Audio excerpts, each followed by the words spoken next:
Hi there, I'm nicodehaan, and welcome to Living a Primal Lifestyle, where we explore a return to a more balanced and natural wild world. To recover our natural health and regain our rights and freedoms. And I'm Ellen Dhaan. And it's a beautiful day in Durango, Colorado right now. Let's see, put it up on the screen here.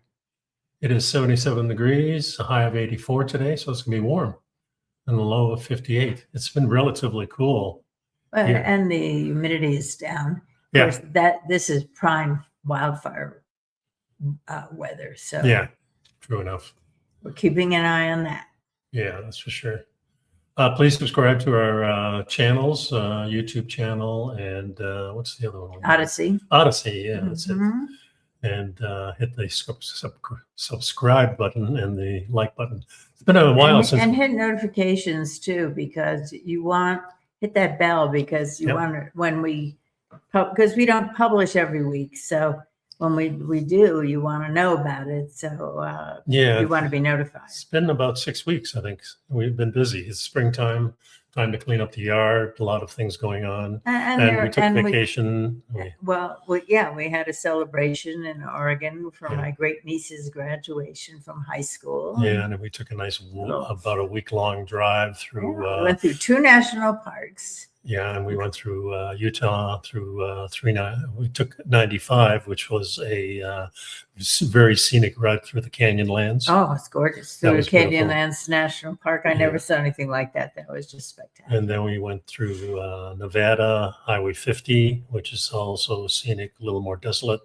Then we went up through Reno, or a little bit of north of Reno, and then went to Lake Shasta. Mount Shasta. Mount Shasta and the Lassen Volcano. The Lassen Volcano National Park. And so we finally got to use our senior passes for the national parks. That's a lifetime pass. Pretty cool. It's good to get old, you know. Well, it's definitely good to get old for a lot of reasons. Yeah. So also, we have some links down below about Mother Earth Labs and some other ones on Amazon, so you can check those out. We'll be talking about some of that today too. Yeah, a lot of them refer to what we're going to talk about today. Yeah, if you have any questions or comments, you can let's see, hit me up at nicodehaan@me.com. There it is again. And of course, we look at mainstream news stories about anti-aging, natural health, history, climate, as well as our freedoms, and we do our own analysis. So all topics for today's show are listed in the show notes listed below. There's also a video in there in the description. So if you have any questions, comments, hit that button, or you can leave the comments also on YouTube. And most of the time I get those. Facebook, and also Odysee, yeah. So let's get started here. Let's see. So we had just a lovely experience seeing family and celebrating, and it kind of brings home for us the concept of aging gracefully. And because seeing some of the people that we saw who are younger than we are and are not as vigorous as we are, and it just reminded us of, well, what are we doing to support that graceful aging and that feeling of well-being and avoiding illness and avoiding infections and so on. Yeah. So the last show we talked about methylene blue, we talked about DMSO, castor oil. Those things are some of the things that we use internally and externally. And so you can check that previous issue out. That was in May. Yeah, so we're kind of continuing that with some of the other products that we use. And today's show is really about these products here. The first one is, what is NAD plus and why is it important? So let's go through that a little bit. Okay. NAD plus is found in every cell in the body, and it is essential for creating cellular energy and maintaining cellular health. Levels of this critical molecule correlate with health status in aging. Yeah, it's important to note that our bodies make NAD plus. So NAD plus levels decline with age. Despite their central role in cellular functions, the body does not have an endless supply of NAD plus. In fact, it decreases with age. Yeah, NAD plus precursors can be used to increase NAD plus levels in the body. Human clinical trials have demonstrated that the precursors to NAD plus, including NR, Including and nicotinamide riboside, yeah, and nicotine. tinamide mononucleotide. Thank you very much. NMN. Can safely and effectively increase the NAD plus levels in your body. The one we use during the research, we discovered that we like the effects of the NMN as opposed to NR. Some people use NR, some Yes, people use and I don't NMN. like the rush of the nicotinamide. So Yeah, well, Yeah. Well, it's been very effective. We've been using it, I think quite a few years. 7 or 8 years Yeah, now. yeah. So, And we use it with transresveratrol, which we'll talk about. Yeah. In a minute. So open any biology textbook and you'll learn about NAD plus, which stands for Nicotinamide adenine dinucleotide. yeah, it's a critical and coenzyme found in every cell in the body that's involved in hundreds of metabolic processes like cellular energy and mitochondrial health. And it is hard at work in the cells of humans and other animals, yeast, bacteria, even plants. So it's in every cell, pretty much of every living thing. Scientists have known, and I'm just going to call it NAD. Right.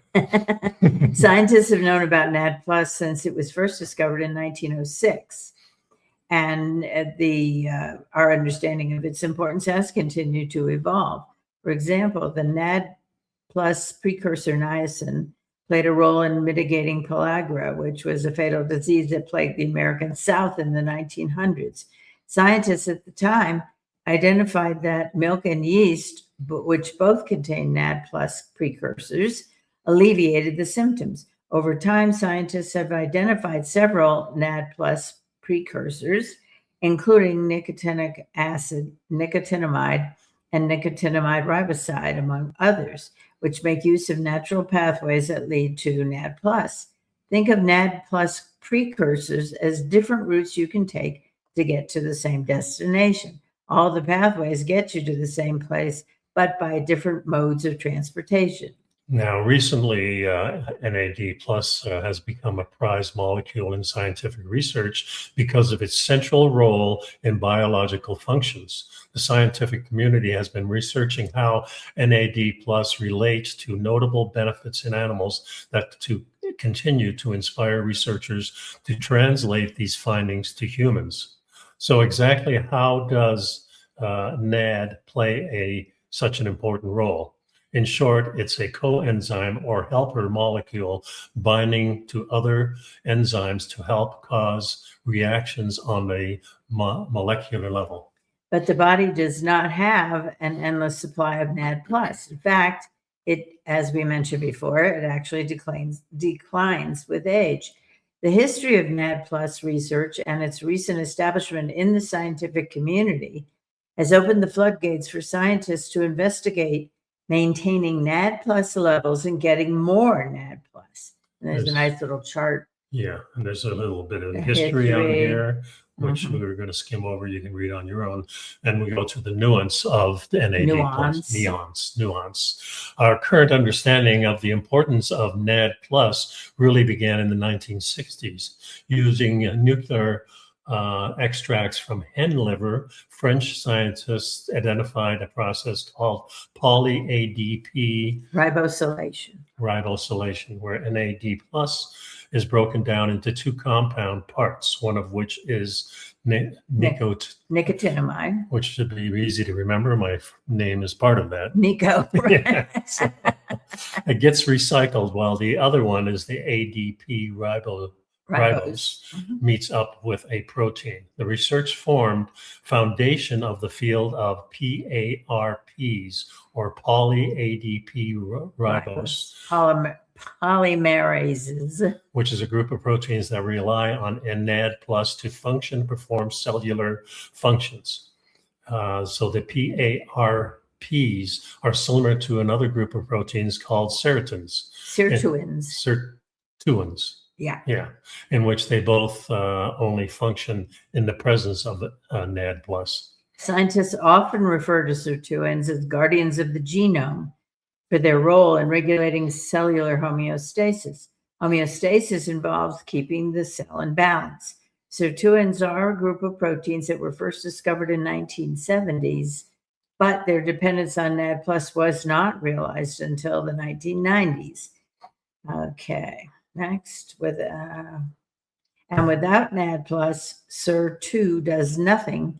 That was the critical finding on the arc of sirtuin biology. Yeah, knowing this created a clear link between sirtuins and metabolism. It also clued scientists into a crosstalk between biological functions. In other words, the metabolism is intrinsically related to other biological processes. Additionally, it inspired more research on the topic previously overlooked. Yeah, the researcher said there are maybe 12,000 papers on sirtuins now, and at the time we discovered the NAD+ dependent deacetylase activity, the number of papers was in the hundreds.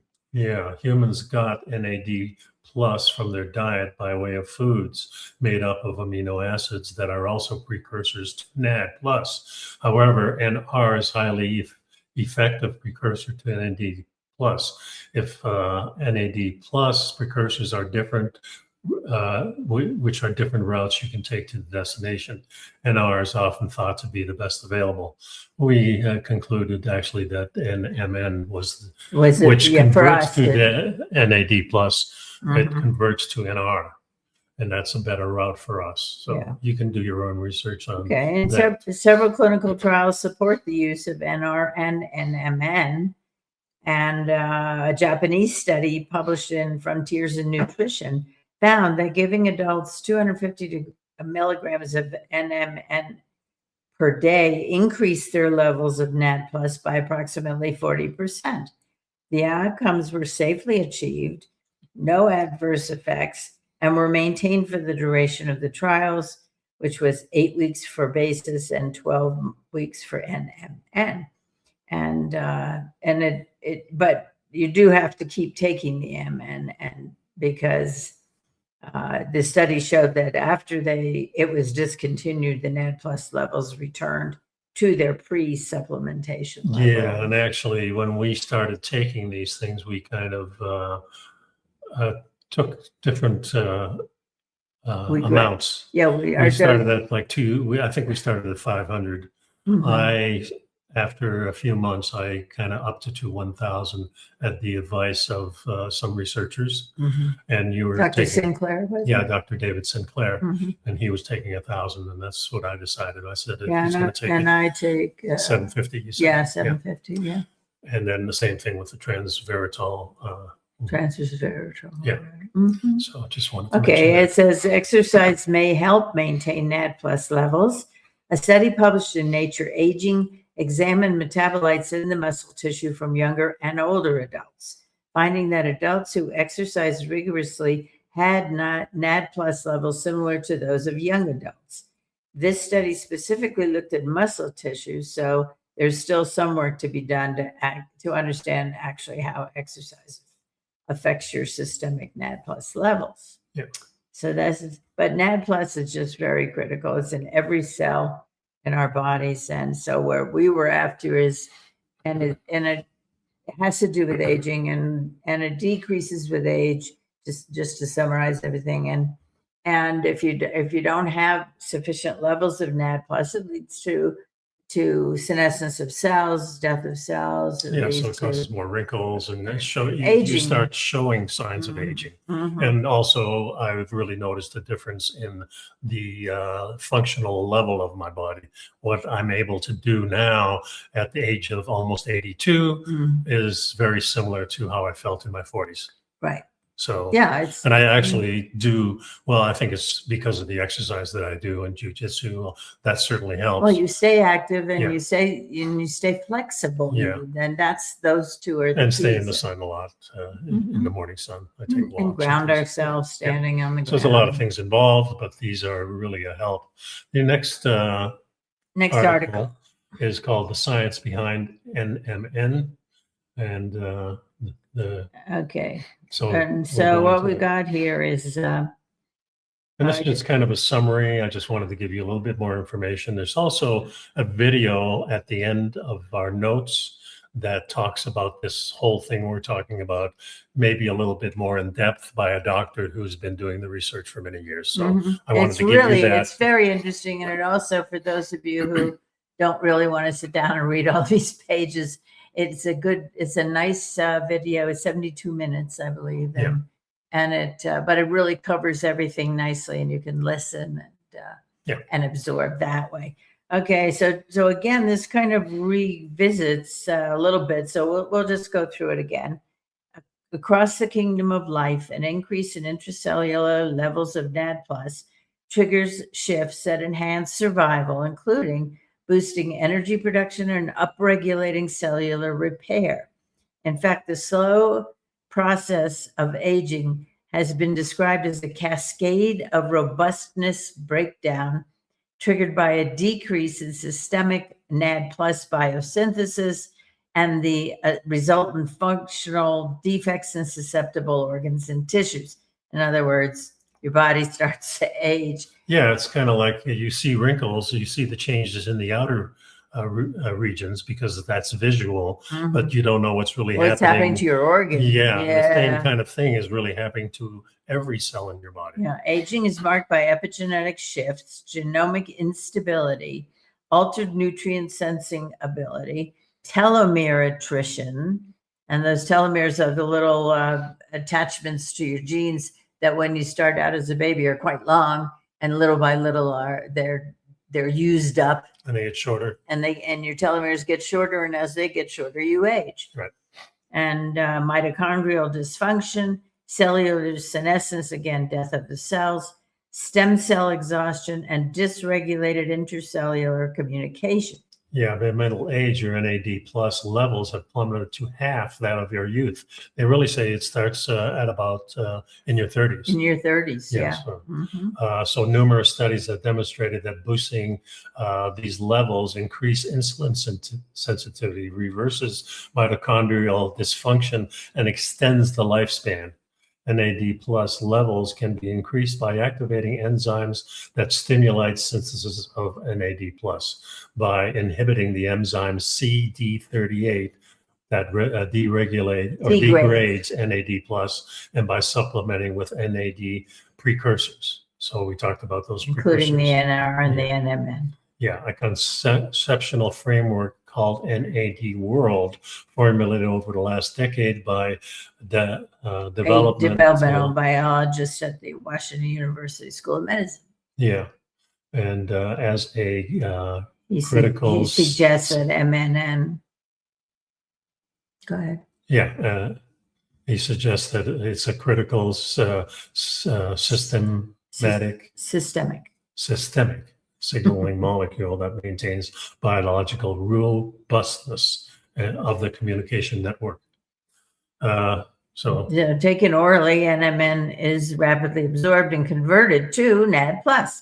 In numerous studies, supplementation with NMN has increased NAD+ biosynthesis, suppressed age-related adipose tissue inflammation, enhanced insulin secretion and insulin action, improved mitochondrial function, improved neuronal function in the brain, and more. So we're looking in this article at the science behind NMN, its stability, its possible pharmacokinetics. Okay. That means how things get absorbed. Yeah. Okay. Yeah. The movement, kinetics, the movement, transport function, and ability to induce biosynthesis. In other words, your own body creating NAD+. Right. Supplementing NMN may be an effective nutraceutical anti-aging intervention with beneficial effects on a wide array of physiological functions. And pathways to NMN in the human body, veritable symphony of interlocking transformations allows NAD+ to be both synthesized and regulated in the body. It is well known that vitamin B3 is a building block for the NMN or NAD, I should say. It is also widely recognized that MNN is a potent precursor for NAD+, though NMN is naturally found in small amounts in fruits and vegetables, such as avocados, broccoli, cabbage, Edamame. and cucumbers. In animals, most NMN is synthesized through the vitamin B3 in the form of nicodehaan. Yeah. There's a lot more information here. We're just going over the highlights. So the NMN levels fall with age, and aging itself has been shown to significantly compromise the body's conversion of NMN to NAD+. Yeah, okay. It says NMN is clearly a fountain of youth.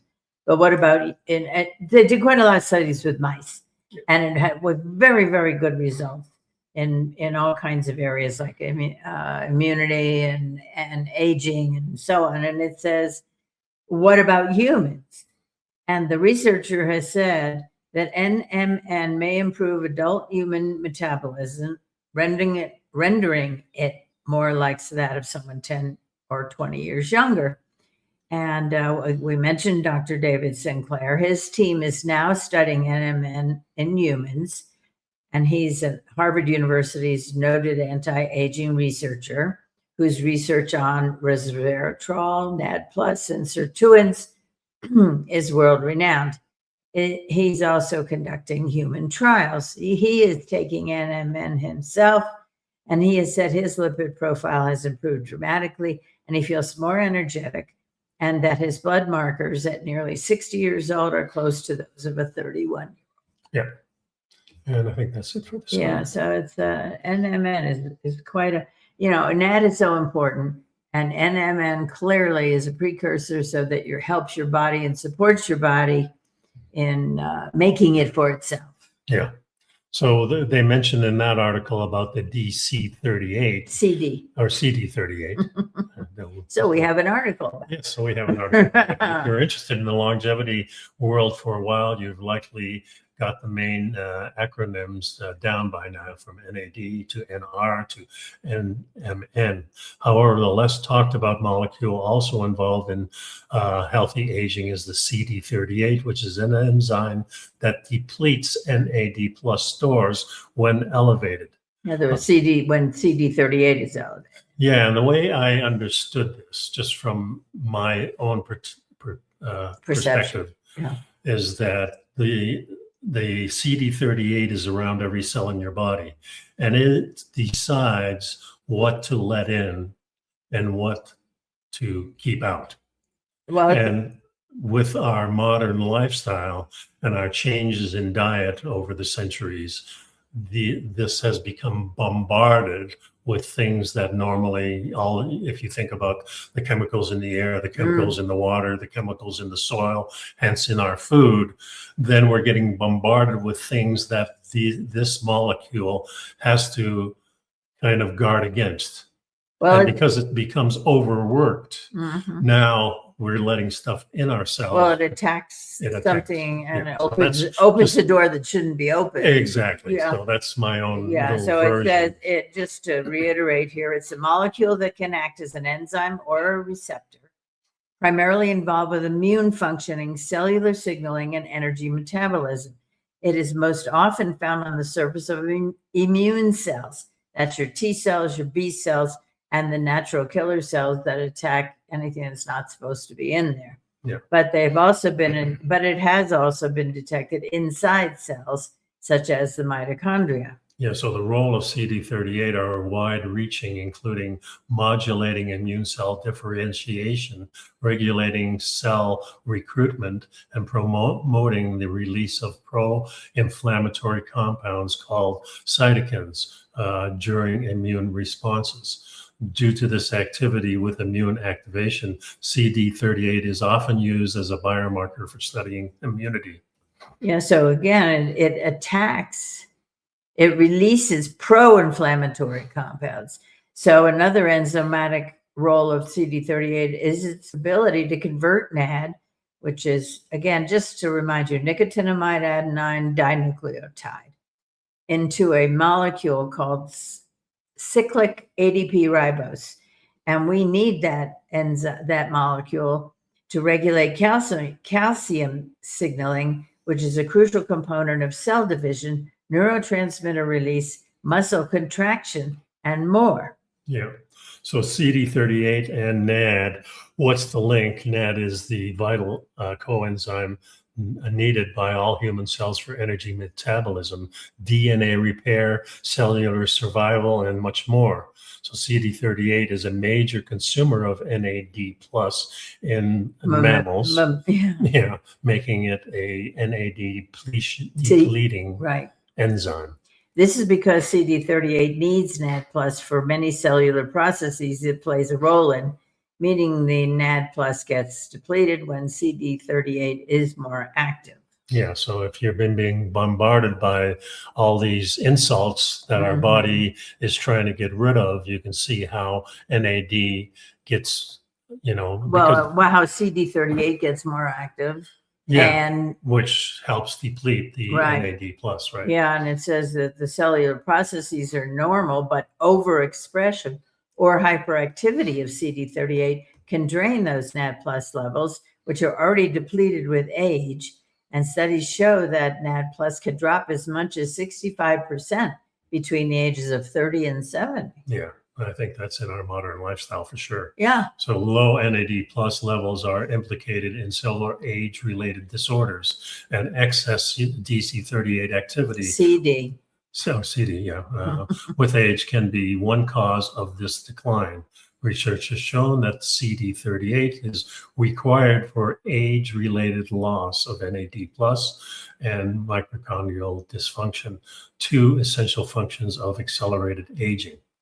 Yeah, so when CD38 is more active than it's supposed to be, then it does contribute to age-related losses. And in addition to aging, increasing CD38 activity, pro-inflammatory states such as infection, illness, excess body fat, metabolic dysfunction, and most chronic conditions can also trigger an overexpression of the CD38. So can NR inhibit CD38? One way to counteract the adverse effects of CD38 overactivity through NAD plus precursor, including NR and NMN. These molecules can restore some of the lost NAD plus, helping to support cellular processes like the DNA repair, the signaling, and the energy production. And a lot more in here that you can read. Yeah, and it just goes into more detail. Another thing I want to mention: this site is a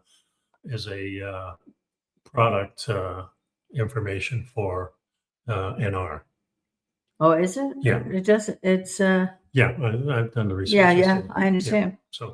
So CD38 isn't the only thing that depletes NAD plus. In addition, overactive CD38, some of the main reasons that humans can experience decline is with the NAD plus level includes aging, which is advancing age is the most well-known link to NAD plus loss. With age, NAD plus production declines at the same time as the elevated NAD plus consumption, such as from the CD38. Yes, DNA damage, of course, and repair. High amounts of DNA damage and require enzymes called the PARPs to repair it.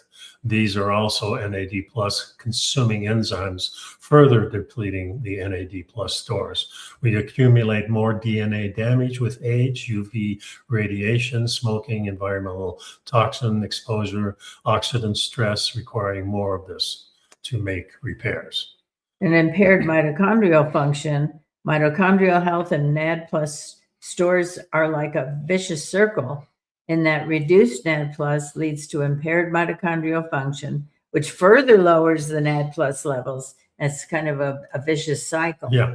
Chronic inflammatory states, pro-inflammatory states, including chronic illnesses, triggered the upregulation of CD38, which again circles around and depletes the NAD plus and impairs the mitochondrial health. Yeah, so they talk about the metabolic dysfunction, also diet and lifestyle. Yeah, and again, we come right back to ultra-processed foods, high sugar foods, excessive alcohol, excess body weight, sedentary lifestyle, and chronically poor sleep. They all play a role. They all play a role. Yeah. So, And then okay. they talk about a product after that. So you can now see that the cycle that takes place by aging, especially in our modern environment. Mm-hmm. So the next thing I wanted to Wait a minute, cover, how many times do we have to talk about how obesity and diabetes and respiratory problems, circulatory problems, all these things are rampant in our society, and Yeah. And if we don't understand that diet, our environment, what we take in naturally doesn't play a role in this, then you're just not up to sync on what really causes health. You have to understand what we take in, whether it's through the food, through the air, through the water, plays a whole role in this. And we have insults to all the over. earth. Yeah. So first of all, your diet needs to be really, really good. You have to pick the best food, and you have to do your own research on that to understand what we eat and why we eat what we do. And then you have to start a supplemental regimen of some of these things that we talk about on our show to help us because of all these insults. Yeah. Well, and our goal is always we don't take prescription pills, Not at all. but we take supplements that are designed to enable our bodies to continue functioning at a very high level. Yeah, and instead of all the pharmaceuticals that people our age are usually taking, there's so many. If you read all those little prints from there, and they don't put them all on the TV anymore. Well, these are all a law things. was passed. They're going to have to. Yeah, well, hopefully soon. But what we're talking about does a better way of keeping you healthy and keeping you in top shape, and it doesn't have the side effects of the pharmaceuticals. Right, and there's no drug interactions. Yeah. And a lot of these things you can take and dropping these pharmaceuticals. You can talk to your doctor. If your doctor doesn't understand, get a different doctor. I haven't really been to the doctor in the last 20 years. So, most of the mainstream people I found just don't understand what we're trying to do. They're being influenced by the drug companies because that's where they get their education. Well, you get bombarded by advertising on TV, and every commercial break has some kind of pharmaceutical in it. So we're bombarded. And no matter what you're feeling, there's a pill for that. Yeah, exactly. So let's go on now. So now we want to talk about resveratrol. Yeah. And what are the benefits? Resveratrol is a powerful form of naturally occurring polyphenol, which is resveratrol.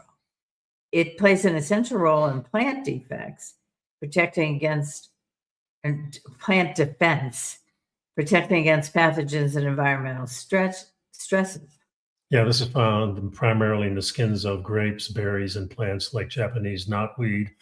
It's linked to various health benefits associated with drinking red wine, which we like to do now and then. Beyond its traditional benefits, resveratrol has practical applications in managing and reducing the risk of neurodegenerative diseases, cardiovascular diseases, and certain cancers. Yeah, and we take it. It's part of the precursor program that we have with it actually enhances the NN. So it kind of gives it a fivefold more benefit that's the way I understand it. Okay.